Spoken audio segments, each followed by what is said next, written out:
Chapter 29 is about human development and heredity. So, the development of a human starts with the fertilization process. And embryology is the branch of science that studies prenatal development, while developmental biology helps to examine the changes that it takes place from the fertilized egg through old age. So if we start at the molecular level, we start combining some molecules to make DNA, and this DNA will code for these structures that are going to make our cells, like the organelles, and then these cells are going to start arranging into different type of cells, forming the tissues, and then the tissues, several of them, will form an organ, and then the organs will connect to each other, forming organ systems, and then all these organ systems that we have will form an organism. Before we move into the material of this chapter, let's talk about some important definitions. So, gene is the structure and functional unit of heredity. Genes are found within the DNA. They are segments of nucleotides of DNA that codes for a trait. And then allele, it's a version of a gene. Now, you can have different alleles, so you can have within your parents one that has brown color in their eyes and the other one might have blue color. In this case, these are different versions of the same gene that codes for the trait, which is eye color. And if you have two different alleles, you will have a heterozygous trait. While if the alleles code for the same trait, that will be homozygous. Now, anything that we see visible in our body, like the texture of our hair, our height, our skin color, our hair color, etc., all of those are phenotypes. And then whatever the sequence in our DNA is, that is called genotype. Now, in some genes, we have recessive genes in which you have to have both copies coming from your parents to express that trait. And in dominant genes, you only have to have one copy of that gene to express that trait. And in some cases, when both traits are expressed, we will call it codominant. Now, in general, recessive genes are written down with lowercase, while dominant will be written with capitals. Now, an example of codominant genes is AB type blood, in which you have a parent that has A type of blood and the other one has B type of blood. So the progeny is going to be AB positive, or sorry, AB of type of blood. Now, our chromosomes will be long segments of DNA, and in our somatic cells, the ones that are not sex cells, we have 23 pairs or 46 chromosomes. And within the ones that are not sex chromosomes, we have what we call the autosomes. And the autosomes will be pair 1 through 22nd. The last pair of chromosomes will be what we call the sex chromosomes, which if it's a genetic female, will be XX chromosome or X chromosome without the Y. And in the case of males, they will always have the Y chromosome with 1X or with more than 1X, because sometimes you can have disorders, like in the case of Klinefelters, in which you have 2X chromosomes, but you also have the Y chromosome. In this case, genetically speaking, that will be a male. the parts of the chromosome. So they have a centromere, which is a constricted region that joins two sister chromatids, and this is where the microtubules will bind during mitosis in order to divide these sister chromatids into two different cells. Now, extending from the centromeres, we have the arms, and in most of the chromosomes, we have a long arm and a short arm. The long arm is called the Q arm, while the short arm is the P arm, P for petite. And then the endings of these arms are what we call the telomeres. Now, our chromosomes divide during mitosis and then duplicate before that during the S phase of the cell cycle. Diploid cells then have 46 chromosomes or 22 pairs into what we call 2N, while haploid or sex cells, they have 23 single chromosomes or 1N or plainly N. So this is to show you the chromosome structure. So here within this constricted region, we have the centromeres, and then on the edges of the centromeres, we have the kinetochores.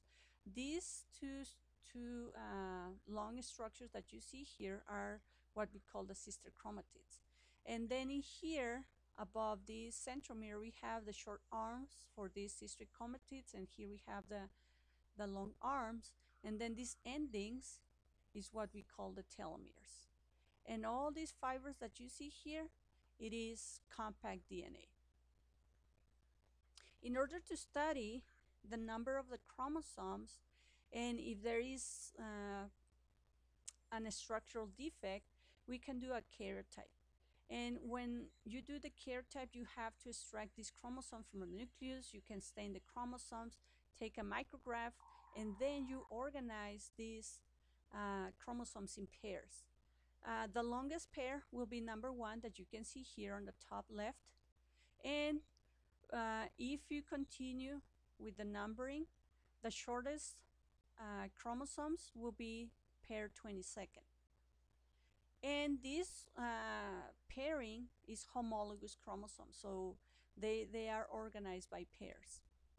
And the females, they have 2 X chromosomes, so these are homologous chromosomes, and the males, they have only 1 X and a Y, so this is non-homologous pair. And if you can see here, the Y chromosome is very small in comparison to the Y, to the X. So at some point, females, we have 2 X chromosomes, and we inactivate one randomly, and this inactivated chromosome, the X chromosome, is going to be called a bar body, and it's going to look darker than in the karyotype than the than the other chromosome that it is expressed. So when you inactivate it, basically you compact so much the DNA so it won't be open for performing functioning. In simple genetics, what we do just to come up with an estimate of the progeny that is going to inherit a particular trait, we do what we call a Punnett square, in which you can put the different alleles from the parents, and based on that is going to be the combination of alleles that you will have within the progeny and what can be the outcome, the phenotype.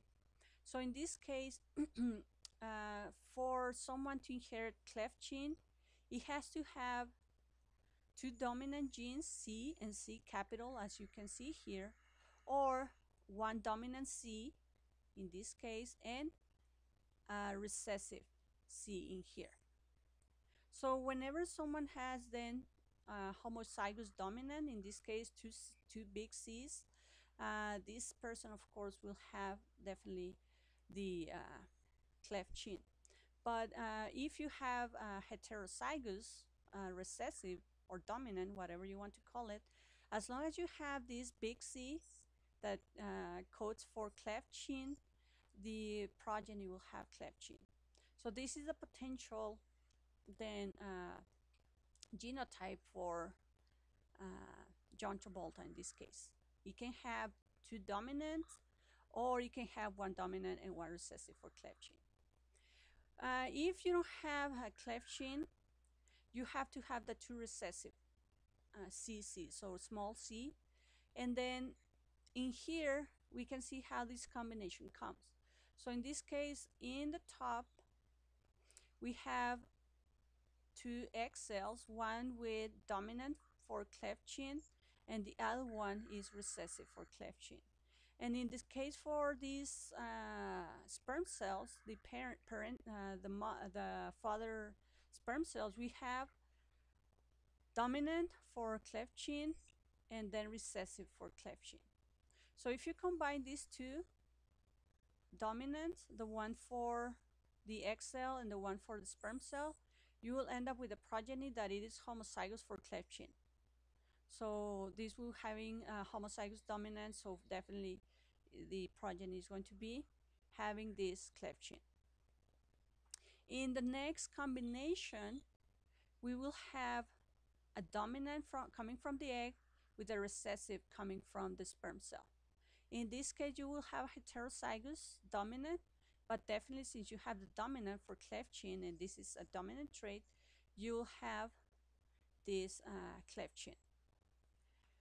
Similar is going to be here on this upper right square, in which you will combine the homozygous recessive from the egg cell with the dominant from the sperm cell. So again, you will have a heterozygous for cleft gene, but since you have a dominant, you will have cleft gene. And then in the last case, in the lower right, you have the recessive trait coming from the egg cell, and then the recessive trait coming from the sperm cell. So you will have homozygous recessive for cleft gene, so that will be no cleft gene. Go by percentage now. So what will be the percentage of progeny that will have cleft gene?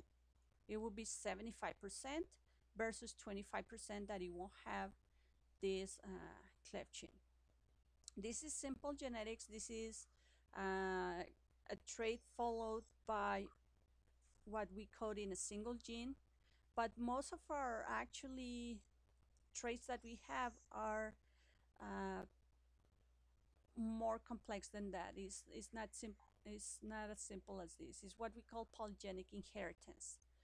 So in this case, you have the combination of several genes. In this case, they call gene 1, 2, and 3 that affect the phenotype of the eye color. Okay, so there is more than this for, in general, combining with all other environmental factors. Now for the DNA, so the DNA, it is made by nucleotides that are called adenine, thymine, guanine, and cytosine. And adenine combines with thymine always, while guanine with cytosine always. And they do so by hydrogen bonds, and these will have double-stranded in a helical fashion structure, the DNA.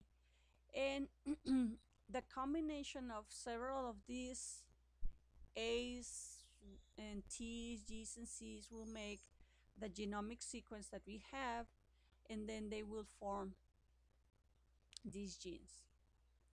So our DNA, again, it's a double helix. So you have here one strand, and then in here we have the double strand, and both of them, they are paired by hydrogen bonding. And then this DNA is going to coil around some proteins that we call histones, and then they will form what we call nucleosomes. And then these nucleosomes will start winding up in each other, forming a thicker and thicker structure until you form a chromosome.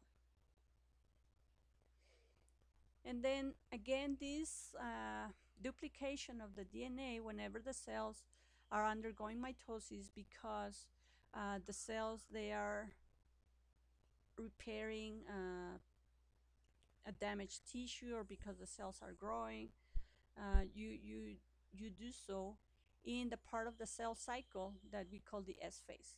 The cell cycle, it is made by a couple of large segments. The first one is called interphase, and the second one is mitosis.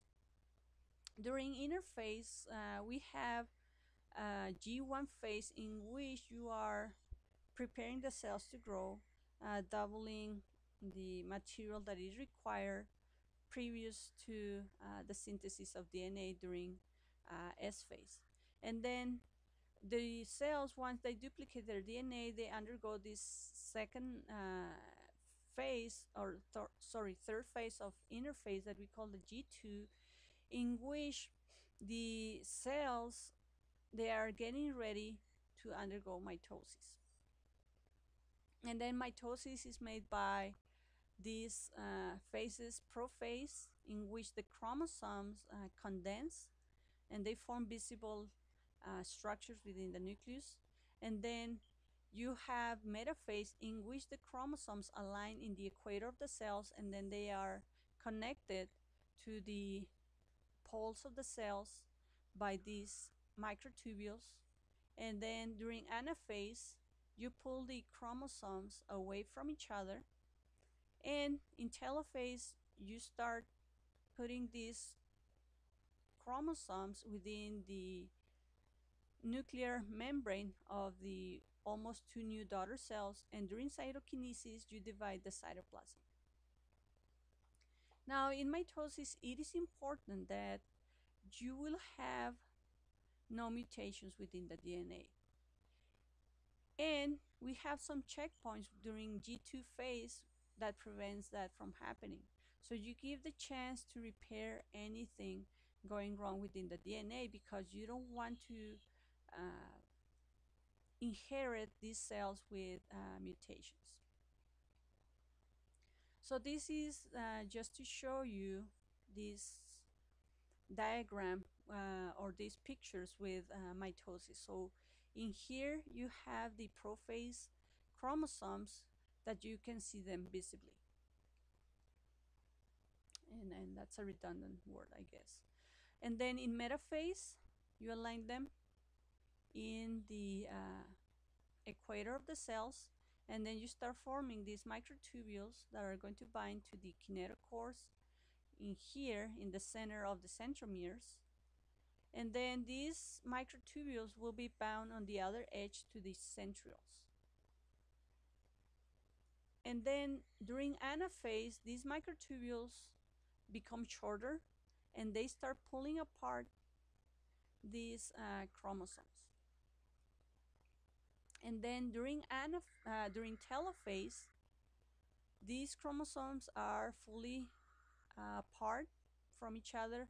You don't need again the microtubules, so the microtubules disappear, and then you start forming a new nuclear envelope. And then you start forming a cleavage furrow that is going to separate completely during cytokinesis. Along with no having any mutations in the DNA, what you expect that during mitosis you give equal number of chromosomes and equal number of organelles to the different cells. So at some point, if you think about when we have 46 chromosomes in our cells, in order for us to give 46 to each daughter cell during mitosis, we have to duplicate this number. So from 46, we have to go into 92. And then that will be for n. But during mitosis, you will divide these 92 chromosomes into 46 for each daughter cell. So one of the expected outcomes then of mitosis is that each of the two daughter cells will have the original number of cells as the mother cell. So if the mother cell had 46 chromosomes, each of the daughter cells have to have 46 chromosomes as well. Now the embryo is the structure that forms from the fertilization of the egg up to day 16 according to your book. And the embryo consists of 3 embryonic layers or primary germ layers: ectoderm, mesoderm, and endoderm. And in here it says ectoderm again, but it's endoderm with N, endoderm. And embryogenesis is the process that lead up to this stage. And in the preembryonic stage, which is the first 16 days after fertilization, you have a series of events that are going to lead to the implantation of the embryo within the uterine cavity. Now, the first then step for human development again, it's the fertilization of the egg. And then the fertilization of the egg happens 12 to 24 hours after ovulation. And the sperm has to travel from the vagina into the fallopian tubes. And fertilization happens specifically in the boundary between the ampulla and the isthmus. Now, the males, they during ejaculation, they ejaculate around 300 million sperm cells, but only 200 of them will reach the egg cell. And then the sperm, in order to reach this egg cell, it has to move faster using this tail, this zigzag motion of the tail along the female mucosa. And then the female has to have this capacitation of the sperm cells in order for fertilization to be happening. One of the things that happens inside the female reproductive tract is that the cervical mucus will help to trap in the cervix will help to trap the sperm cells. And then through the uterine contractions, the sperm cells will gain entry into the uterus, and then they will start climbing up, reaching the entrance of the uterine tubes, and then they will migrate, attracted by some chemicals that are released by the egg cells, and then they will go into this area where the egg cell is located. It takes around half an hour or less for the sperm cells to reach the oocyte, but fertilization, it takes around 10 hours. During these 10 hours, what is going to happen is that the plasma membrane of the sperm cells will become softened. So the sperm cells, they have many cholesterol molecules in the plasma membrane, and part of the chemicals or the fluids within the female reproductive tract will start taking away these cholesterol molecules, helping this plasma membrane to become more permeable. And when this sperm cell membrane becomes more permeable, calcium ions will diffuse into the sperm, and then the tail of the sperm cells, through the aid of the calcium ions, will move much faster. Along with that, you will have these enzymes that are located within the tip of the head of the sperm cells, which are located within the acrosome. And then these enzymes, they will be released into the outer layer of the egg cells. And the egg cells, if you remember, they have the corona radiata, which is a series of layers of cells that looks like a crown. And these several layers of cells, through this enzymatic reaction coming from the enzymes that are released by the acrosome, they start becoming less and less. So the enzymes then of the sperm cell will be released, clearing the pathway for only one sperm cell to penetrate the egg. And then the acrosomal enzymes that are released are called the hyaluronidase, and this hyaluronidase enzyme is going to digest the hyaluronic acid that binds this corona radiata, which is made out of granulosa cells. And then the other enzyme is going to be called acrosin, which is a protease. And then this is going to as well help to penetrate these layers of cells within the egg cell, and then you will clear a zone that is called the zona pellucida, which is basically the plasma membrane of the egg cell, and then only one sperm cell will penetrate the the uh, the egg cell. One might think that the fastest sperm cell is the one that fertilizes the egg. Well, it is not. It is actually the penetration and the fertilization of the egg is a joint effort by many sperm cells. While the first ones that reaches the egg cell, the outer layers of the egg cell, start releasing the enzymes, they clear up the pathway for one sperm cell that comes later, and then that one will be the one that uses that gap that they open within the outer region of the egg cell, and that will penetrate the egg cell. So once the sperm cell penetrates then the egg cell is going to destroy the sperm mitochondria, and the mitochondria and most of the material actually from the egg cell is going to be inherited into the offspring. So maternal mitochondria will pass into the offspring. So in fertilization, then we have this combination of two haploid cells, the sperm cells, which have 22 chromosomes, with the egg cell, which has 23 chromosomes, to form a diploid cell.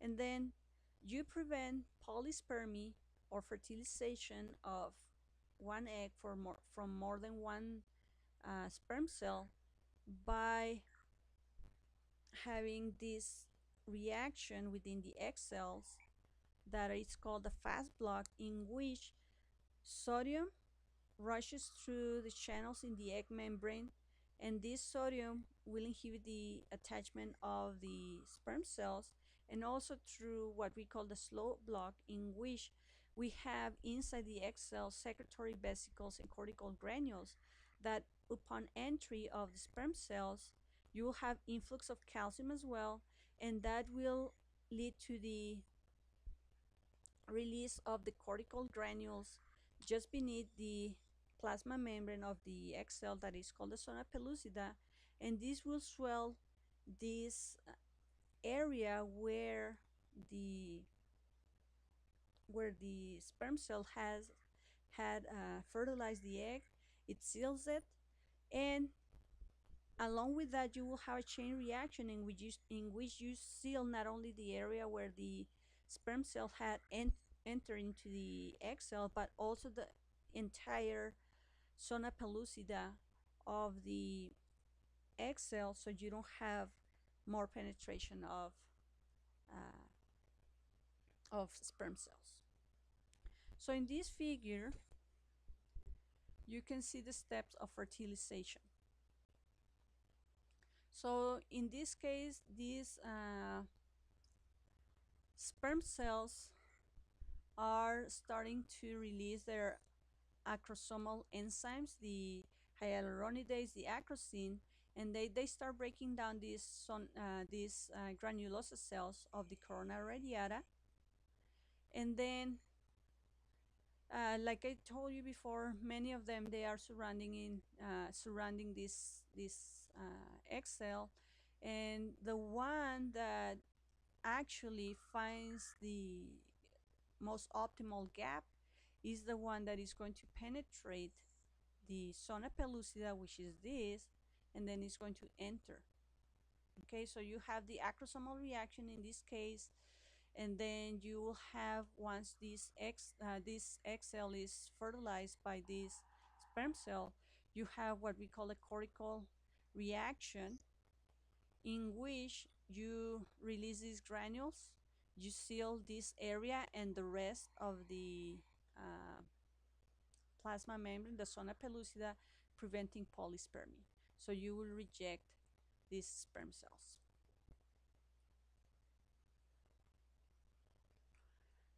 One of the things that happens after fertilization is the continuation of meiosis. So the egg cells, when they are ovulated in Metaphase II of meiosis. And they have their 23 chromosomes aligned, waiting for the 23 chromosomes from the sperm cell to come and complete this haploid cell, so it will become a diploid cell. So when the sperm enters into the egg cell, you will have the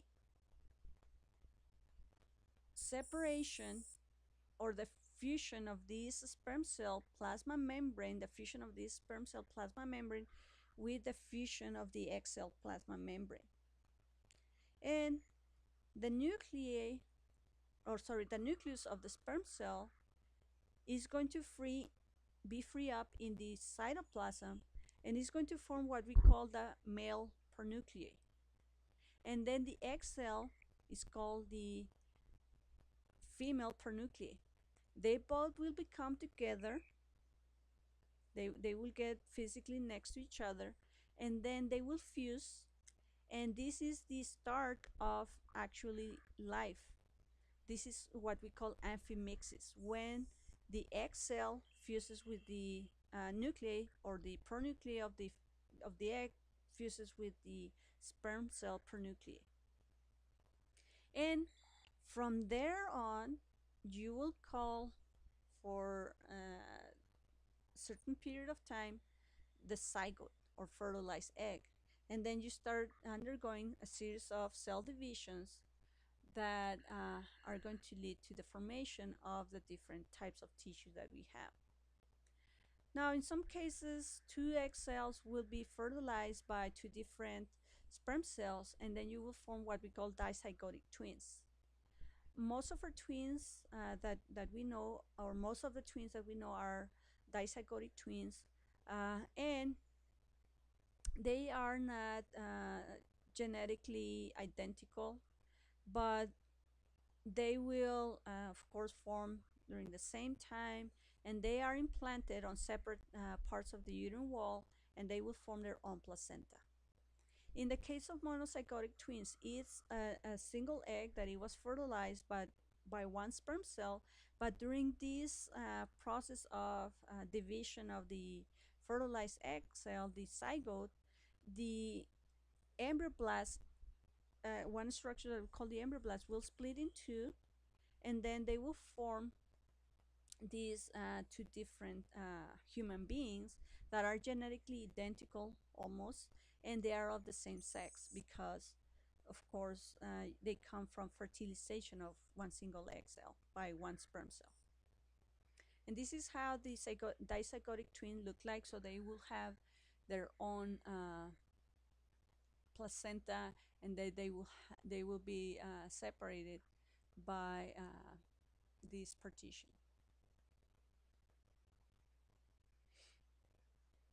Okay, so then what happens during the different stages of development?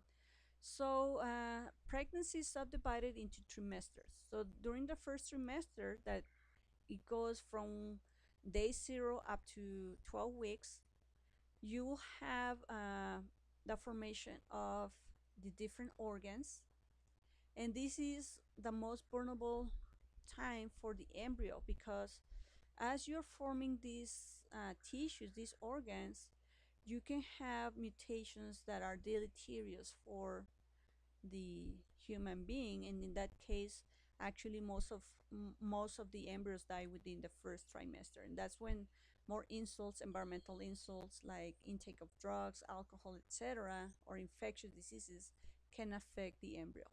During second trimester, which are weeks between weeks 13 to 24, most of the organs are formed. They are just maturing, and the fetus looks distinctly human. And uh, if a baby borns within this period, it is very unlikely that it will make it, because by this time the lungs are so immature. Now, by the third trimester, that happens between weeks 25th until birth, the fetus has all the organ systems ready at some point, and then it just starts growing in size. And by this time, you start the formation of the surfactant, this fluid, this oily fluid that is located inside the alveoli that prevents the actual collapsing of the alveoli. You start forming this surfactant like around week 23 or so, but more than likely it will be during week 25, 26. And then when the fetus is growing more and more, it will form more surfactant. And by week 35, the fetus is considered mature, and it will weigh like around 5.5 pounds. Okay, preembryonic stage is the first 16 weeks of development. Let's look at what happens on this stage. So you have three major processes: cleavage, implantation, and embryogenesis. So in cleavage, you will have this division of the zygote into blastomeres, or daughter cells.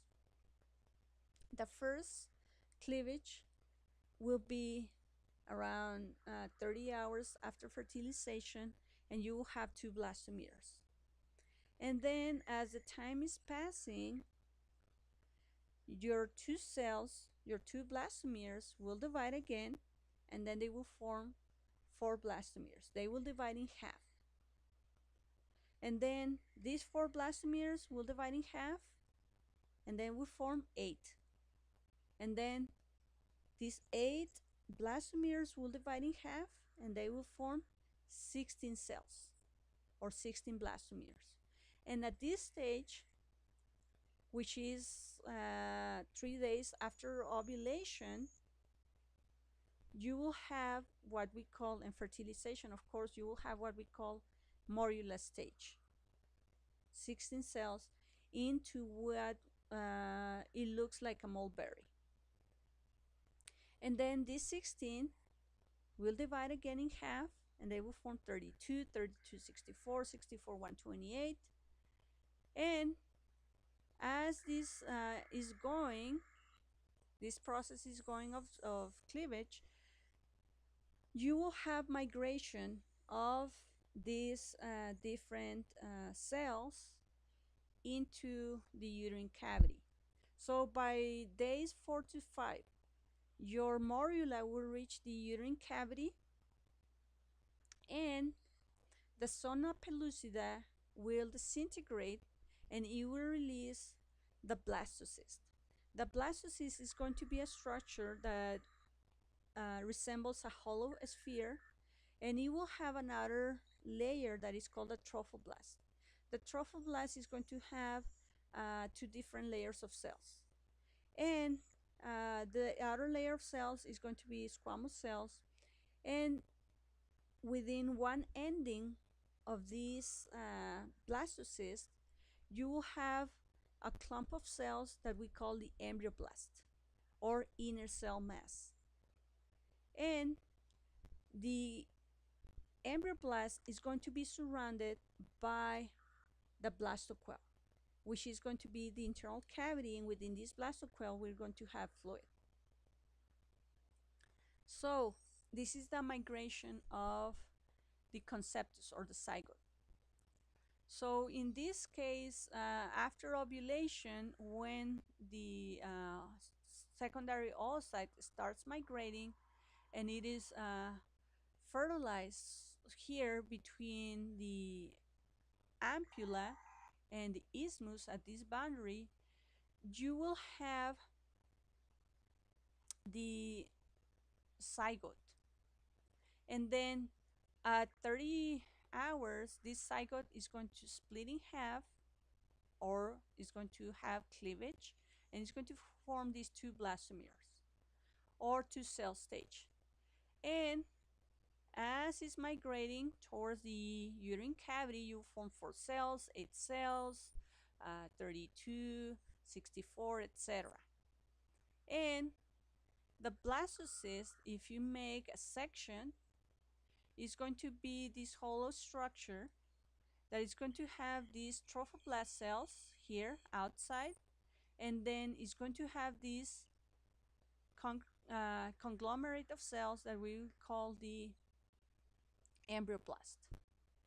And this embryoblast is going to form the 3 germ layers, the ectoderm, mesoderm, and endoderm.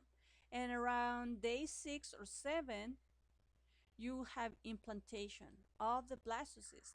And this blastocyst is going to implant into the endometrium with the embryoblast or the inner cell mass facing the uterine wall. So implantation again happens around day 6 or 7, basically 1 week after fertilization. And again, you will have the inner cell mass facing the endometrium, while the blastoquel will face away the endometrium. And in order for implantation to happen, you will have these trophoblast cells adhering into the endometrium, releasing enzymes, and these enzymes are going to start eroding the endometrium. So the trophoblast cells, as I told you before, is going to be a double layer of cells. So the superficial layer will be in contact with the endometrium. This is the one that is going to erode the endometrium, while the deeper layer of cells that are going to be called the cytotrophoblast are going to start forming membranes around the inner cell mass.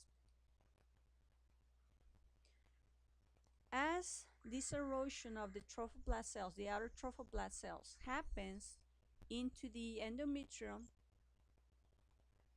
you will have the formation of roots that are going to seek for nutrients that will be found within the spiral arteries within the endometrial layer.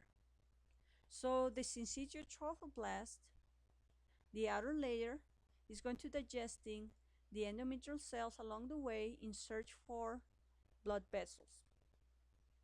And then the endometrium is going to start extending towards the blastocyst, embracing it and covering. And by this time, this implantation will take place 1 week. And you will have no menstrual period, and you will start secreting HCG or human chorionic gonadotrophin by the trophoblast cells.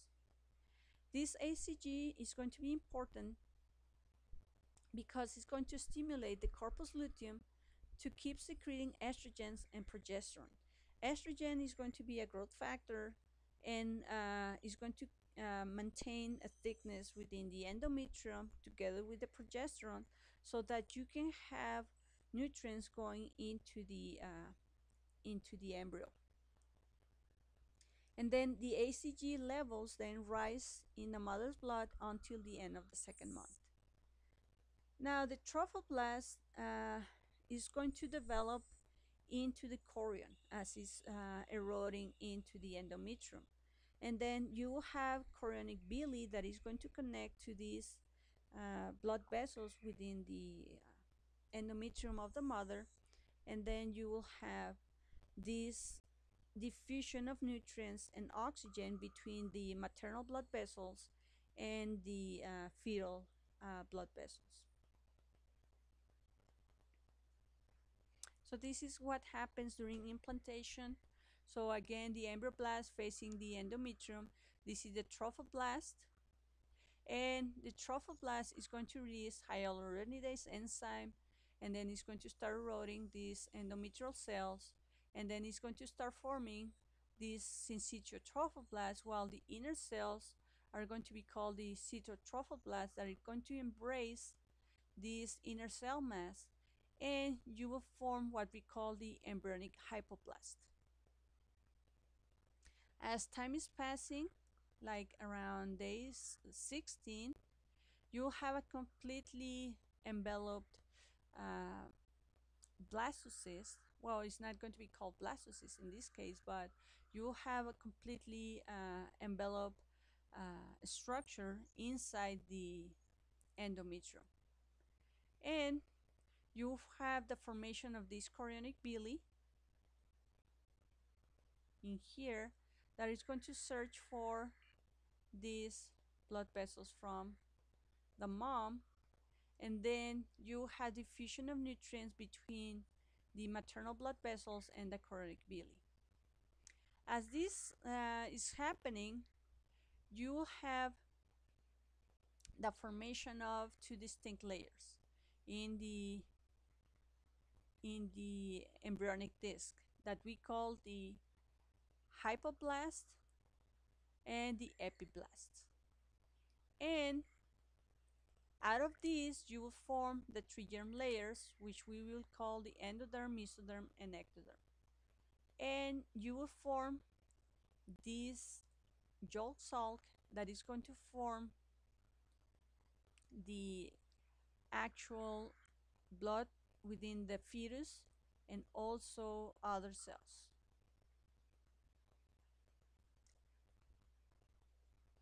So embryogenesis is this period then of arrangement of the blastomeres into the three primary layers in the embryoblast: the ectoderm, mesoderm, and the endoderm. And the embryoblast is going to be separated from the trophoblast by a cavity that is going to be formed that is going to be called the amnion or amniotic cavity. And the embryoblast is going to have initially two layers of cells, one that is going to be simple columnar cells, so taller cells, then wider, is going to be called the epiblast, while the hypoblast, which are going to be under the epiblast, are going to be kind of cuboidal-like cells. And out of this hypoblast, you will form the yolk sulc, which is going to form again the blood cells within the embryo, and also is going to form like the germ cells. Within the embryonic disc, which is going to be formed by the epiblast and hypoblast, you will have in the middle a streak that is going to be called the primitive streak. And within the primitive streak, you will form a groove that is going to run up and down. And from there, the epiblast cells are going to migrate in between the epiblast and the hypoblast, forming a third layer that will be called the mesoderm. The epiblast is going to form the future ectoderm, while the hypoblast is going to form the endoderm. And in this primitive groove, you will form this separation between the right and the left side. So by this time, the embryo is bilaterally symmetrical. And then you will start growing this embryo caudally or towards the tail and cephalic toward the head. This process of migration of the epiblast into the middle, in between the epiblast and the hypoblast, is going to be called gastrulation. And then through this gastrulation process, you will form three layers: the ectoderm, endoderm, and the mesoderm. The mesoderm is going to be a series of cells that are going to be loosely organized, and they will form the fetal connective tissue, or the mesenchyme. Out of this mesenchyme, you will form the cartilage, the hyaline cartilage model, which is going to form the majority of our bones, and also you will form the muscles and the blood. And once you have these three primary germ layers, you will have embryogenesis complete. And an individual is considered an embryo at day 16, and it was going to measure a little bit less than 1/8 of an inch or 2 millimeters in length. So this is a diagram just to show you what happens during gastrulation. So you have these blue cells, which are going to be the epiblast, and then you have these hypoblast cells here in yellow color, and then you will form within this area that is going to be called the primitive streak, this groove, and then through this groove, these cells on the edge of the groove, the epiblast cells are going to migrate in between the hypoblast and the epiblast. This is called gastrulation, and then you will form these new red cells that is going to be called the mesoderm. Not red blood cells, it's just that they are depicting this in different colors. And at the same time, you start forming the yolk sac.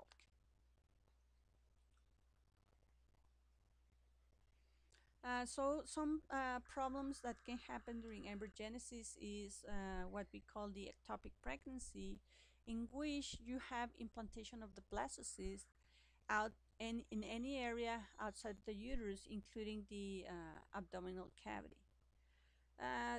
One of the places where the blastocyst can implant is the uterine tubes, and this is called tubal pregnancy. Why this can happen? Well, because the zygote cannot migrate from the uterine tubes into the uterine cavity, because there might be an obstruction within the fallopian tubes, like when you have scars in the fallopian tubes, because someone might have had a STD that has destroyed this epithelium of the uterine tubes, and then as the zygote is growing, it cannot pass through this small area or this obstructed fallopian tube, and then it will rupture around week 12, and then this is a medical emergency. Again, you can have abdominal pregnancies.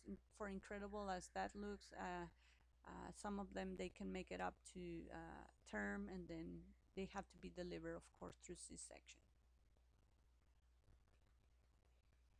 Okay, so what happens then during embryonic stages? You will have the formation of the different organs, and also the formation of the placenta. And the placenta is going to give nutrition to the embryo over the next 6 weeks. And the process of actually forming organs during embryogenesis is called organogenesis. And at some point, again, this is a period of time where more genetic problems can happen, because this is a critical period. The organs are forming, they are immature, and they are more susceptible to insults. And when you have organogenesis, the organs are not completely functional.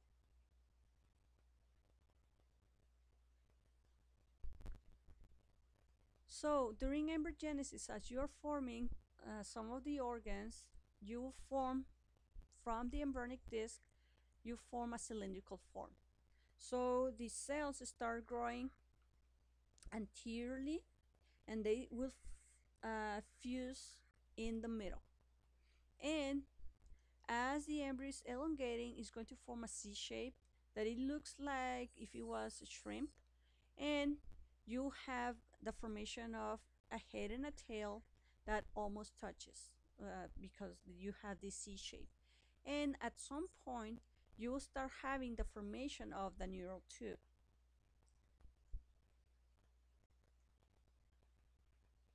So as this process is happening, just the entire surface of the embryo is going to be covered by ectoderm, and this ectoderm is going to form part of the skin, the epidermis. And as this is happening, the mesoderm is going to form two separate layers. One that is going to adhere into the ectoderm, that is going to form the embryonic mesoderm, and the other one is going to adhere into the endoderm. And you will form a cavity that is going to be called a quelum, that is going to be found in between the two layers of the mesoderm. And you will start forming the body cavities, thoracic cavity with the pleural and the pericardial cavities by week 5. And also you form the peritoneal cavity because you start forming the diaphragm. And you will start forming the neural tube that is going to dilate at the cephalic end to form the brain and its different structures, and then it's going to form the spinal cord. And on the sides of the spinal cord, you will form segments of mesoderm that are going to be called the somites. Out of these somites, you will form the vertebral column, the muscles of the trunk, and the dermis of the skin. So this is what happens then during embryogenesis. So this ectoderm is going to grow into the sides and is going to cover the entire embryo.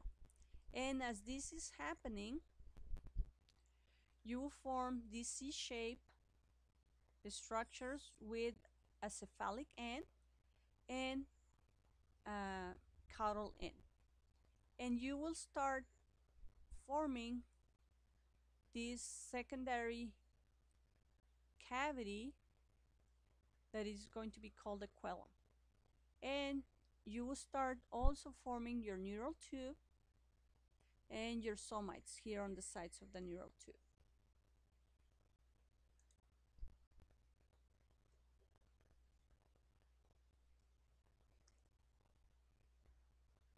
So at 8 weeks, you have all the organs present, and the fetus measures a little bit over 1 inch, 3 centimeters in length. And then you will have derivatives of the ectoderm, the epidermis, nervous system cells, the lens, the cornea, and the internal ear. And also you have derivatives of the mesoderm, like the cartilage that is going to form the skeleton, muscles you will have blood, you will have lymphoid tissue, you will have gonads, the ducts of the gonads, kidneys, and ureter. And then the derivatives of the endoderm will be gut and respiratory epithelium, glands, bladder, and urethra.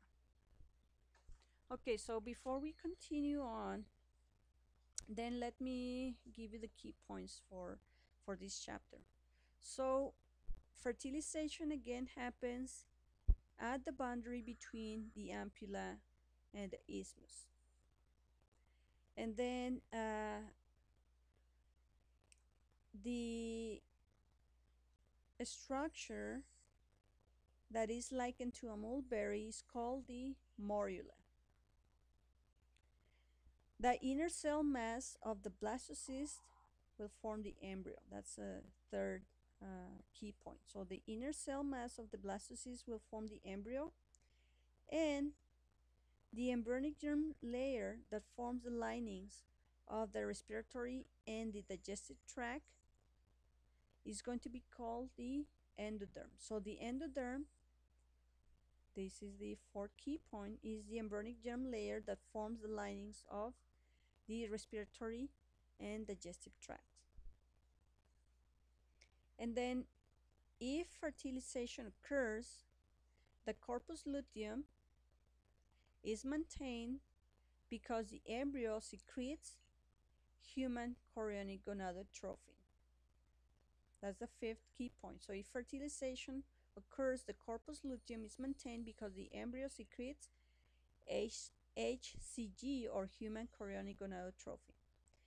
And the placenta, this is the sixth point, is going to be a source of progesterone, placental lactogen, relaxin, and human chorionic gonadotrophin. So again, the last key point, the placenta is a source of hormones: progesterone, placental lactogen, relaxin, and HCG.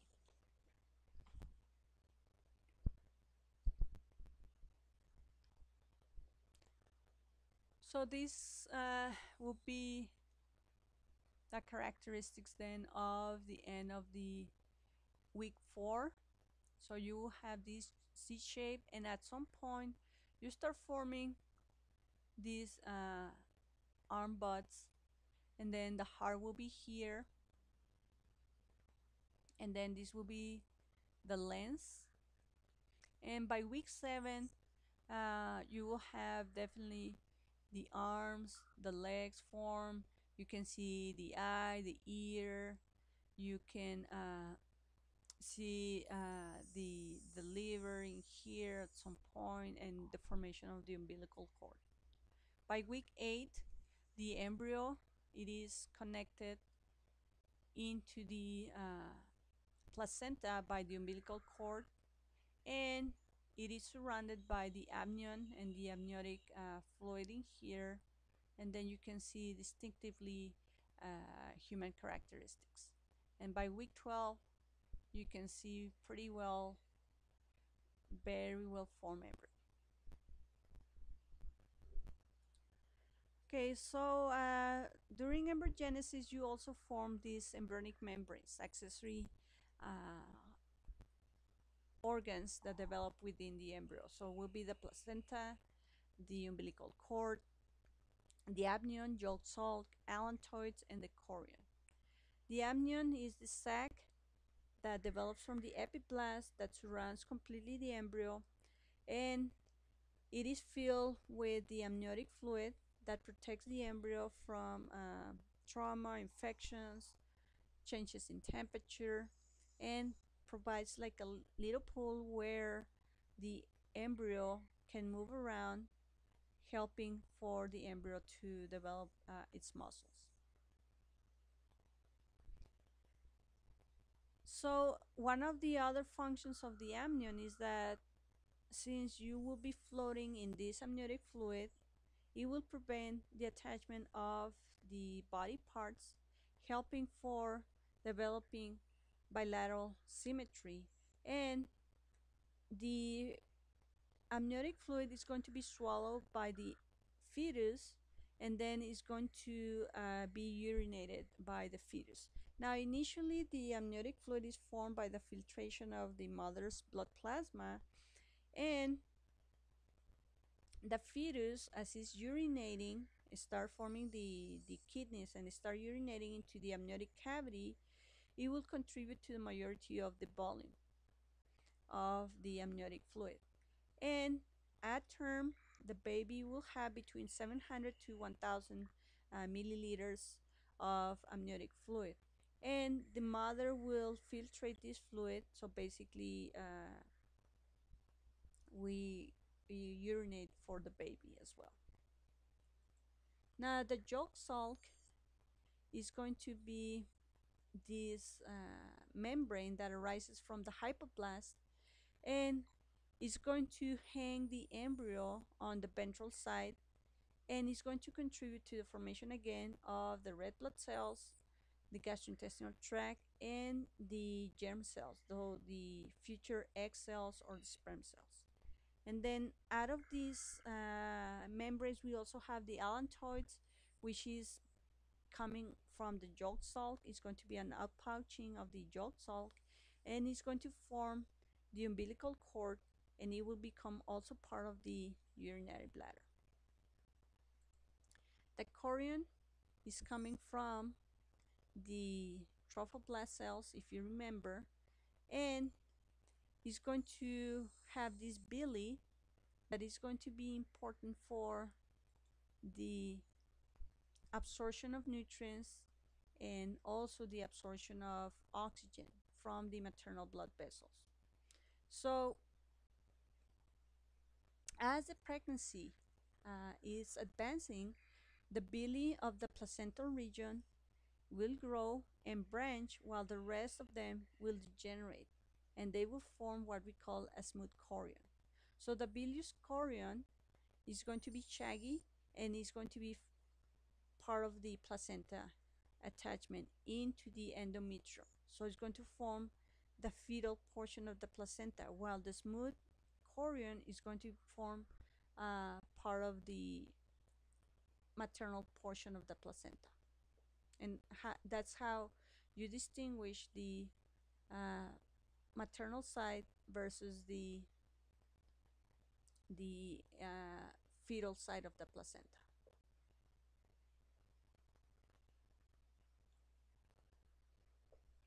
So here you can see this is the placenta, and this portion of the placenta that you can see here is going to be the shaggy portion, while this smooth portion is going to be the maternal side.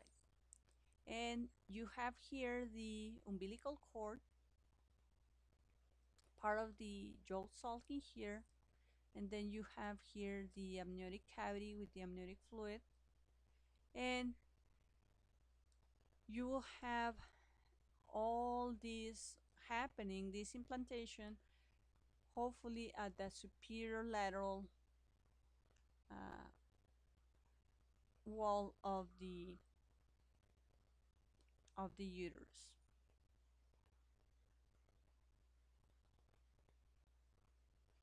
So this is the maternal side of the placenta, smooth, and this will be the embryonic side, rough.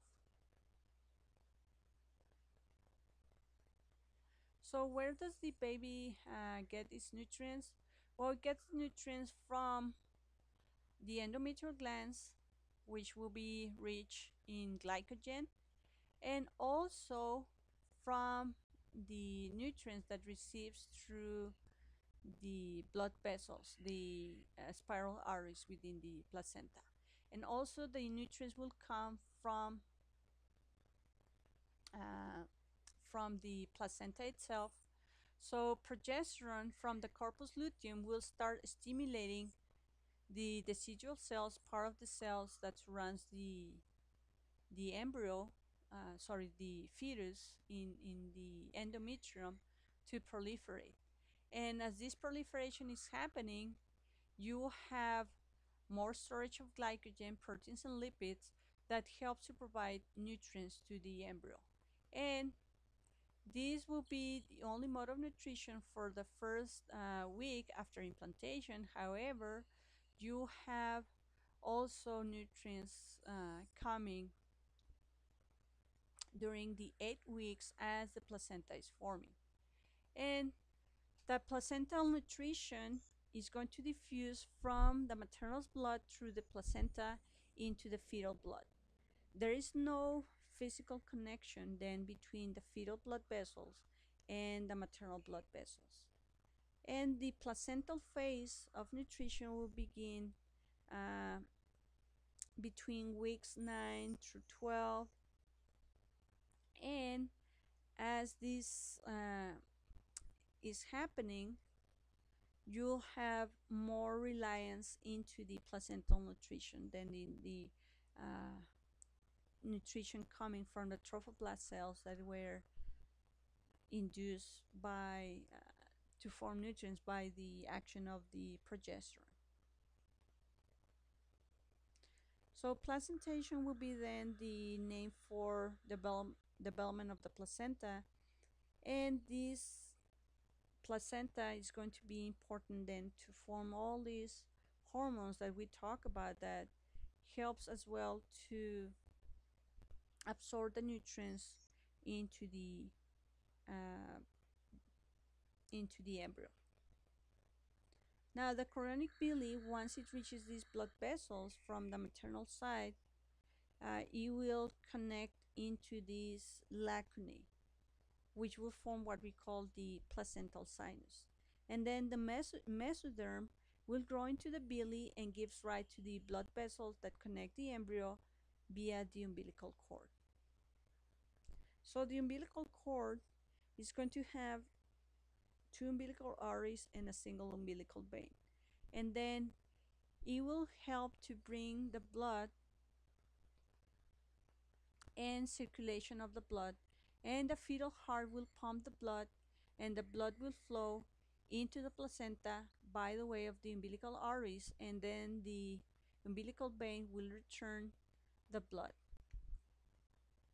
Now the chorionic villi will be filled then with the fetal blood and surrounded by the maternal blood. And again, this is not a physical connection, so diffusion of nutrients and oxygen happens for the embryo to receive these nutrients and this oxygen.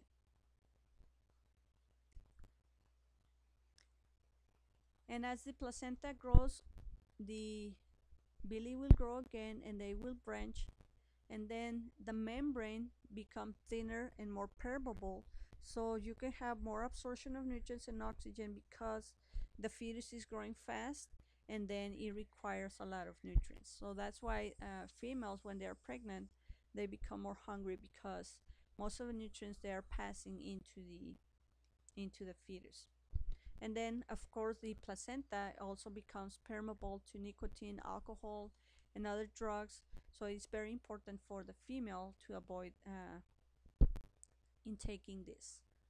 And then by the end of 8 weeks, you have all the organs present, and now you consider the embryo fetus, and then the bones begin to calcify, and then you have spontaneous contractions of the muscles of the baby, but they are too weak, so they are not felt by the mother.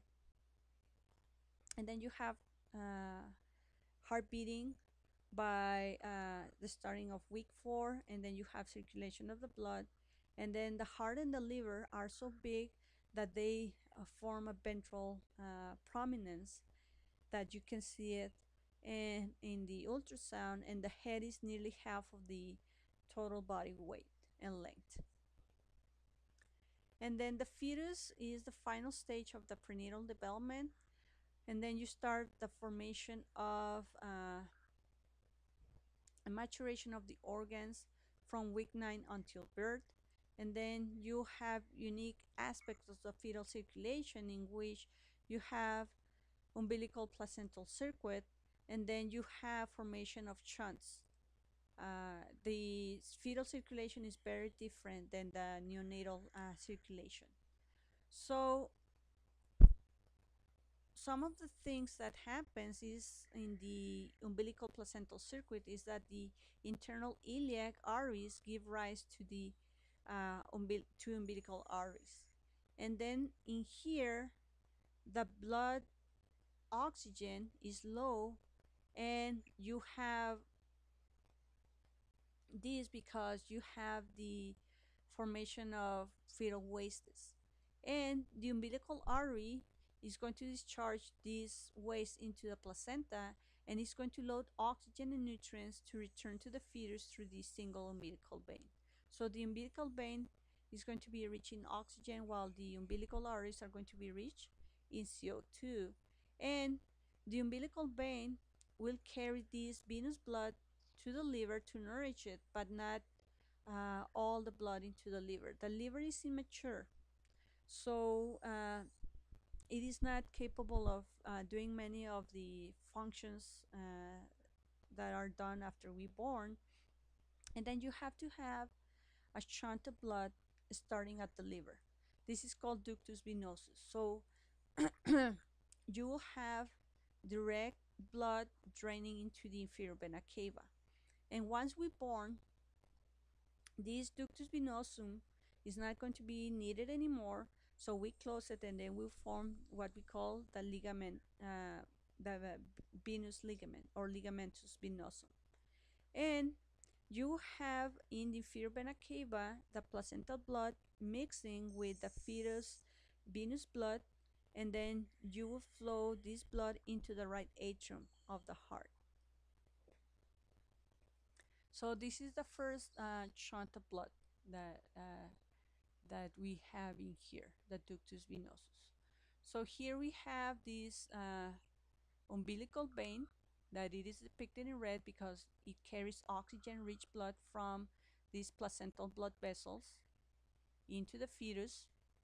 So as this is going into the liver, this umbilical vein is going to provide some blood supply into the liver, but most of this blood is going to reach into this inferior vena cava. And then the inferior vena cava will drain the blood into the right atrium. And in here, in the right atrium, we will have a second shunt. This second shunt is what we call the foramen ovale.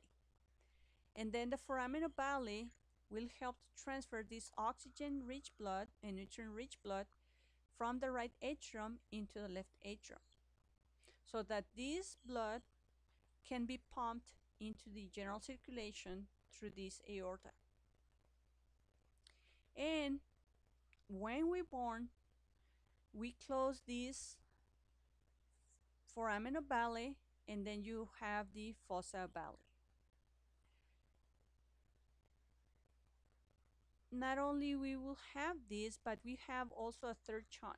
So we will have here a shunt between the aortic arch and the pulmonary trunk. This is called the ductus arteriosum. So you will have more blood coming from the pulmonary trunk into the aortic arch. So you can pump more blood into the aorta. Why is this?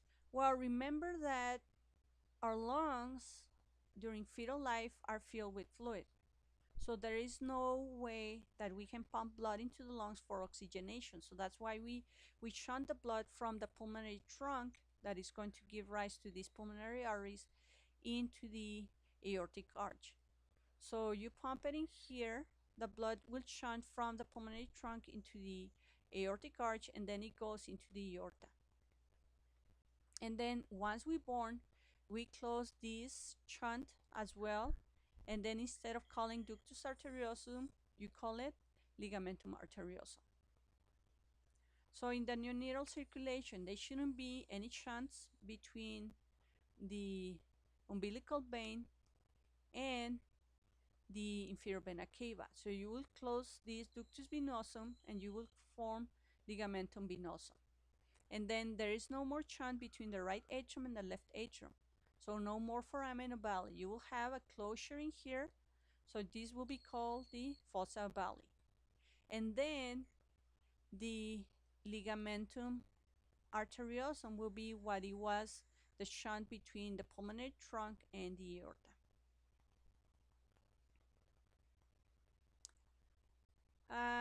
So why the fetal lung bypass? Because the lungs are filled with fluid, not with air.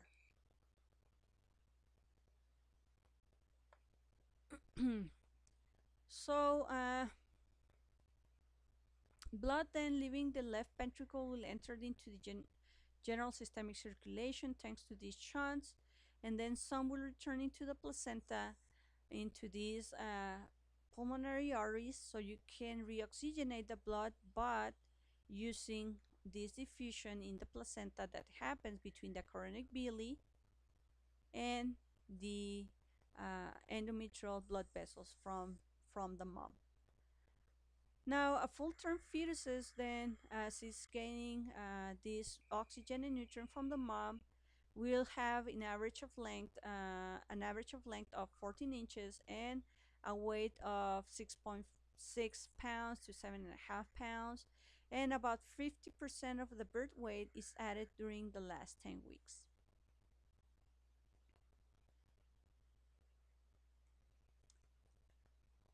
Okay, so for the neonate, we'll be having a transitional period between 6 to 8 weeks, 6 to 8 hour period immediately following the birth, when the neonate will must adapt to life outside the mother. Some of the adaptations of the neonate is to increase the heart rate and the respiratory rate, because it needs to gain oxygen, and this oxygen now needs to get it into the environment. The body temperature will fall because now it's outside the uterus, and it will have a decline in the physical activity, and the baby will sleep around 3 hours. And then during the second period of activity, the baby often gags on the mucus and debris in the pharynx. And the baby will sleep again, and it will become more stable, and it will begin the cycle of waking 3 to 4 hours to feed. And the neonatal period will be the first 6 weeks of life.